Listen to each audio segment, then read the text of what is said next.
Have you ever felt a chill in a quiet room, a sudden inexplicable drop in temperature that makes the hairs on your arms stand up? But what if they are something more? It's a story that begins in a dusty, forgotten corner of a sprawling junkyard.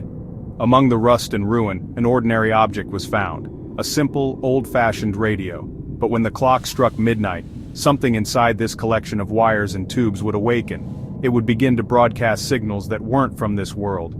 It was a sound that seemed to crawl out from the very space between stations, a faint, ethereal whisper that would slowly coalesce into a voice speaking in the past tense, a voice that knew things it shouldn't know. This is the legend of the Midnight Radio, an impossible story that might just be terrifyingly true.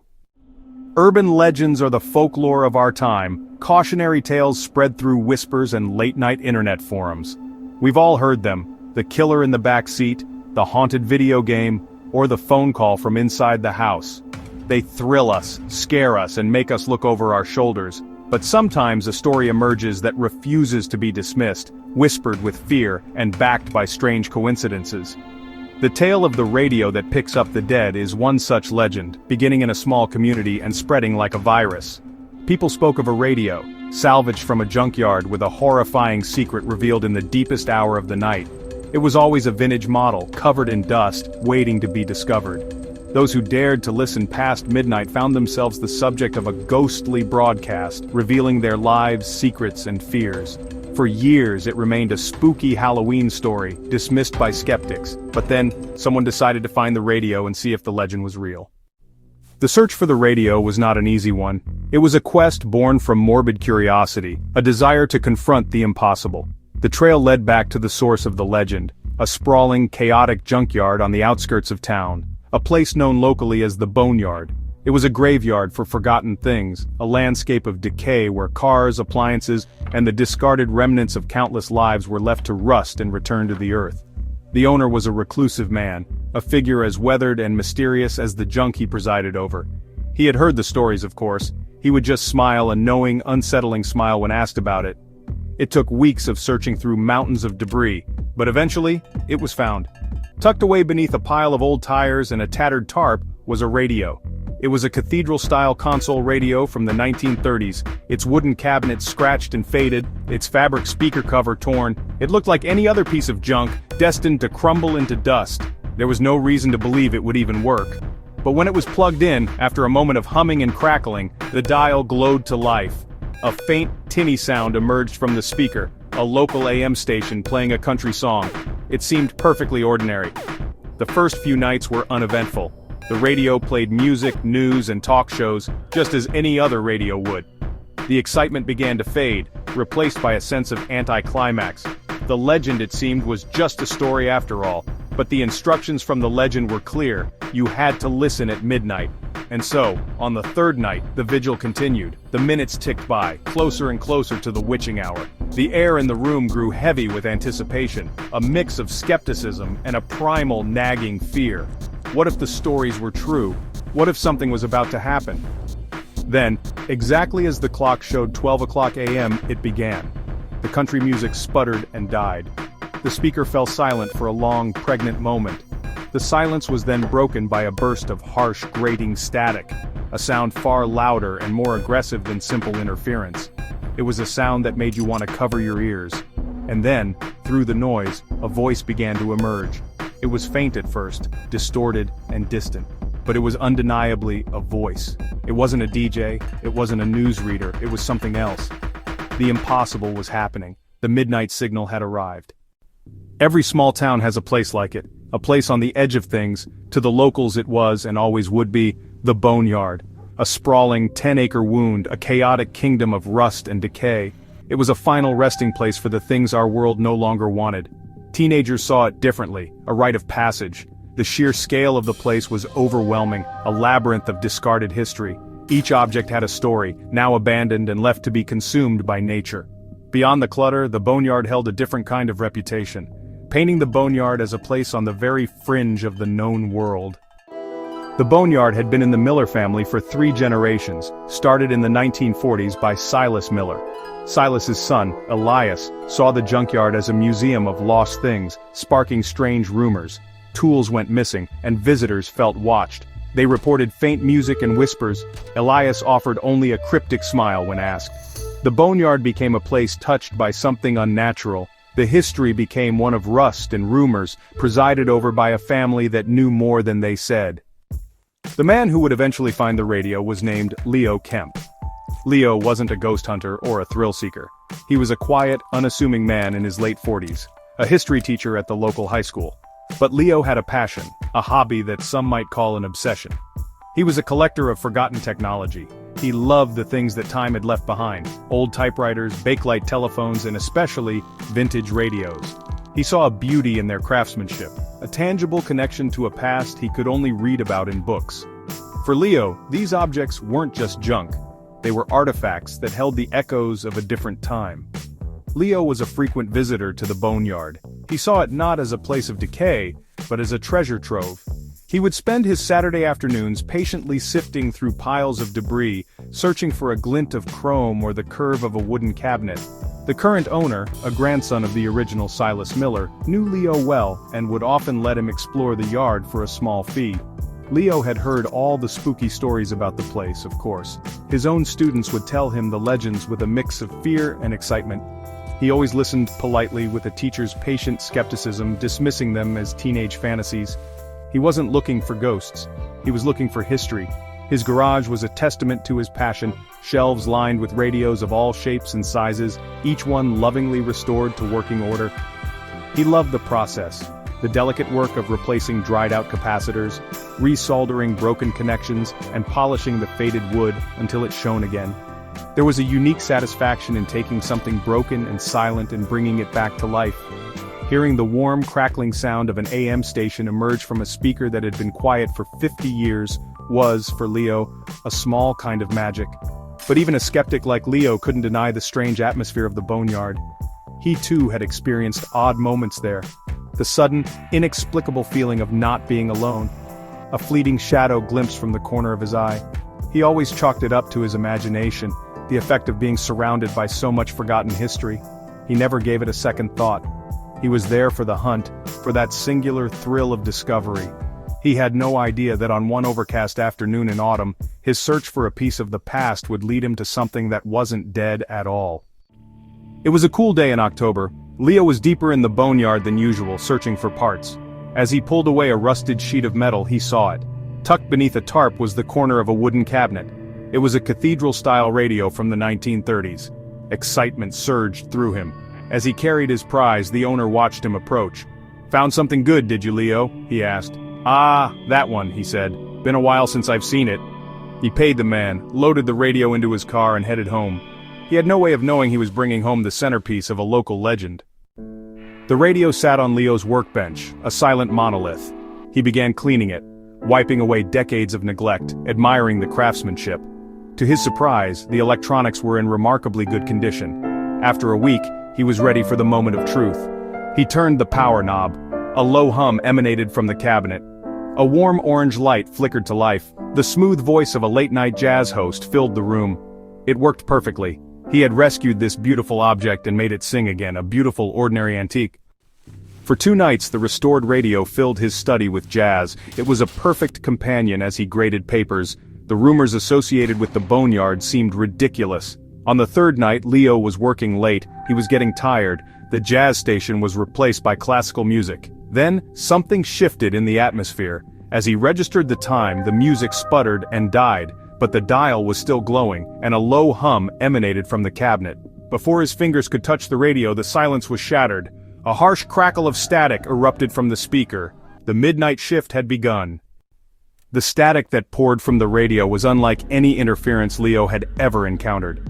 It wasn't the gentle hiss of a weak signal or the pop and crackle of a passing storm. This was a grinding, tearing sound, a chaotic wall of noise that felt malicious and invasive.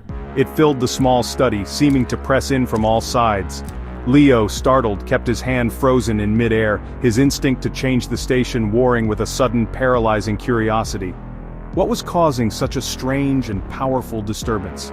He leaned forward slightly, his brow furrowed, trying to make sense of the auditory assault that had hijacked his quiet evening. Through the cacophony, he began to perceive a pattern. It wasn't just random noise. There was a rhythm to it, a rise and fall like a distorted, monstrous wave. And underneath it all, almost buried by the roar, he thought he could hear something else, something that sounded like a voice. He strained his ears, focusing intently on the speaker. At first it was just a murmur, an indistinct whisper fighting to be heard against the storm of static.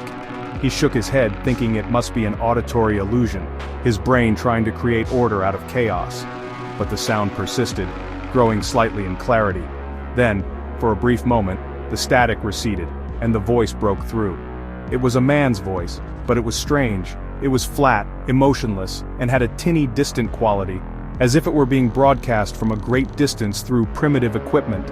It spoke only a few words before being swallowed again by the noise. "Remembered the day," was all Leo could make out. He sat bolt upright in his chair, his heart beginning to pound in his chest. It wasn't his imagination. There was someone speaking. It wasn't a DJ, and it wasn't a news report. The tone was all wrong. It was somber, deliberate, and deeply unsettling. Leo found himself leaning closer and closer to the radio, his earlier work completely forgotten. The papers on his desk seemed to belong to another world, another lifetime. His entire universe had shrunk to the glowing dial and the terrifying, mesmerizing sound coming from the speaker. The static would roar and then subside, and in those fleeting moments of relative quiet, the voice would emerge again, offering another fragment of a sentence. It was like trying to piece together a conversation from across a crowded, noisy room. He didn't know who was speaking or what they were talking about, but a cold, creeping dread began to snake its way up his spine. The broadcast's static broke, revealing a voice that spoke fragments of Leo's life, details no one else could know. The scar on his left knee, from the fall off the Schwinn bicycle. Leo stared at his knee, stunned. The memory was his alone. The radio named him Leo Kemp, always valued history. The voice recited his past as if reading from an unwritten biography. This was no coincidence, no prank. The radio knew him, and it was speaking as if he weren't even there. The broadcast shifted, focusing entirely on Leo's life. It recounted his first car, his high school sweetheart, even his secret acts of kindness, details buried deep in memory. The radio's knowledge was absolute, intimate, and invasive. Leo was paralyzed, compelled to listen as his life was laid bare. The voice's monotone made each revelation more chilling, and Leo dreaded what ending this story would bring. The voice's tone changed, now speaking of the present. He sat in his study, listening. The radio announced the date, May 24, 2024, today. Leo's heart pounded as the voice delivered its final message. A weak heart. The static vanished. Classical music returned, as if nothing had happened. But Leo knew everything had changed. The radio had just broadcast his future. The music was now a cruel reminder of the warning. Leo unplugged the radio, but the message echoed in his mind. Sleep eluded him. The date haunted his every thought. He tried to rationalize, prank, hoax, impossible knowledge, but nothing fit. The radio's secrets were too personal, too real. The object he once cherished was now a curse. The past he loved had given him a future he feared. Desperate for answers, Leo scoured science and folklore for explanations. He found nothing that could account for the radio's impossible knowledge. He returned to the junkyard, seeking answers from the owner. The man only shrugged. Some things just are. You can't explain everything. Leo's search for logic failed, leaving him alone with the mystery. The radio sat silent, its secrets unresolved. Leo was left to face the unthinkable. Some things defy reason. For a week Leo lived in quiet panic. The secret was a heavy burden. He felt a desperate need to tell someone. He chose to confide in his oldest friend, Mark Renner. Mark was a pragmatic engineer, the most logical person Leo knew. With trembling hands Leo called him, saying it was urgent. When Mark arrived, Leo told him everything, finding the radio, the terrifying broadcast, the details the voice had known. Mark listened, his expression shifting to skepticism. He suggested a hidden Bluetooth speaker, a hacked, smart home device. Leo explained why none of those theories fit. So you're telling me this thing, it told you your future? It gave you a warning, Leo whispered. And I need you to help me prove I'm not crazy. Mark, the engineer, proposed an experiment to replace speculation with data. They would listen to the radio together. Mark was convinced that under controlled conditions the illusion would fall apart. He brought equipment to detect hidden radio frequencies and capture the broadcast. For nights they held a vigil in Leo's study, but nothing happened. On the fourth night Leo felt dread building. He would leave Mark alone with the radio. At 11:55 p.m., Leo walked out. The skeptic was about to become the subject. The test was about what the radio would say to Mark. Inside the study, Mark sat alone. The room was quiet except for the soft music from the antique radio. The second hand on his watch swept toward the 12. And then, exactly as Leo had described, it happened. At 12 o'clock sharp, the jazz music sputtered and died. A blast of harsh static erupted from the speaker. And then, through the static, a voice began to emerge.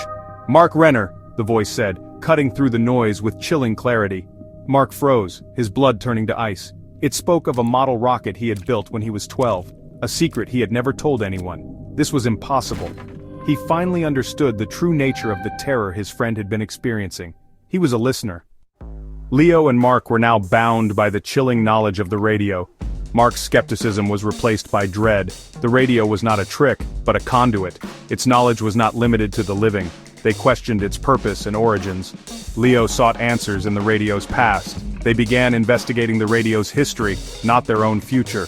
They searched archives and newspapers, seeking connections to mysterious deaths. They were investigators searching for the origin of their haunting. Had the radio delivered prophecies to others? Was it a wandering curse, waiting for its next listener? They might be the latest in a long line of victims. After weeks of fruitless searching through old records, they were close to giving up. The radio's origins remained a complete mystery. Frustrated, Mark the engineer suggested a different approach. He proposed they listen again, but this time with a new purpose. Not to hear about themselves, but to listen for other clues, other names, anything that might point to the source of the broadcasts. It was a terrifying prospect, willingly subjecting themselves to the radio's voice again, but they felt they had no other choice. They needed a new lead, and the radio itself was the only one who could provide it. So they set up their vigil once more. This time they sat together in the study, a united front against the encroaching dread. As midnight arrived, the familiar horrifying sequence began. The music died, the static roared, and the flat, emotionless voice returned. For the first few minutes it spoke of Leo again, then of Mark, almost as if it were taunting them, reminding them of the knowledge it held over them. They braced themselves, trying to ignore the personal details and listen for anything else, any anomaly in the broadcast, anything that wasn't about them. And then, they heard it. In the brief pause between a memory of Leo's and one of Mark's, the voice spoke a single, different name. Eleanor Vance. The name was spoken with the same flat tone as all the others, but it was an island in the sea of their own personal histories. It wasn't Leo, it wasn't Mark, it was someone else entirely. The name hung in the air for a moment, and then the broadcast continued its recitation of their own lives as if the interruption had never happened. But for the two men, that single name changed everything. It was the clue they had been searching for. As soon as the broadcast ended, they sprang into action, a renewed sense of purpose cutting through their fear. They wrote the name down, Eleanor Vance. It wasn't a common name in their small town, and they hoped that would make her easier to find.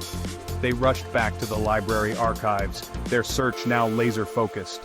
They were no longer looking for a vague event, they were looking for a person, a woman named Eleanor Vance. They had a feeling, a deep and certain intuition, that if they could find out who she was, they would be one step closer to understanding the dark heart of the radio's mystery.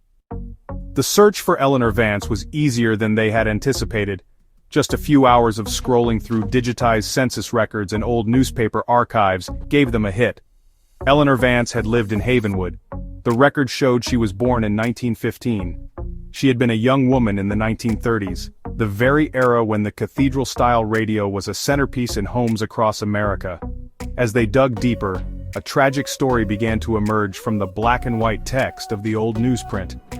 Eleanor Vance had been a bright, well-liked young woman known for her love of music and dancing. Then they found the article that made their blood run cold. It was from the Havenwood Gazette, dated October 30th, 1938. The headline was stark, "Local woman missing, foul play suspected." Eleanor Vance, age 23, had disappeared without a trace. She was last seen leaving a town dance. The police had searched for weeks, but no body was ever found. Her disappearance became one of the town's great unsolved mysteries, a local tragedy that had faded from living memory, preserved only in the brittle, yellowed pages of the town newspaper. She had simply vanished into the night. As they read the details of the case, a horrifying theory began to form in their minds. The radio was from the 1930s. Eleanor Vance went missing in 1938.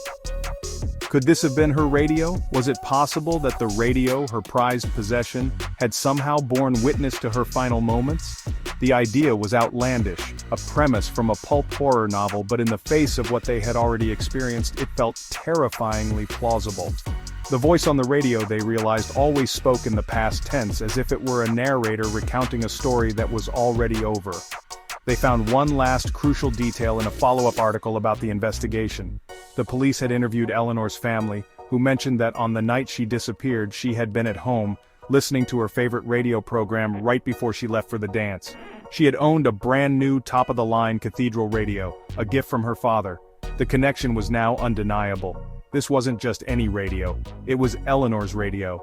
And it hadn't just been a witness to her life, they were beginning to suspect it had been a witness to her death. The voice in the static, they feared, might just be hers. The revelation that the radio likely belonged to Eleanor Vance changed their understanding of the phenomenon. It was no longer a random curse or a scientific anomaly.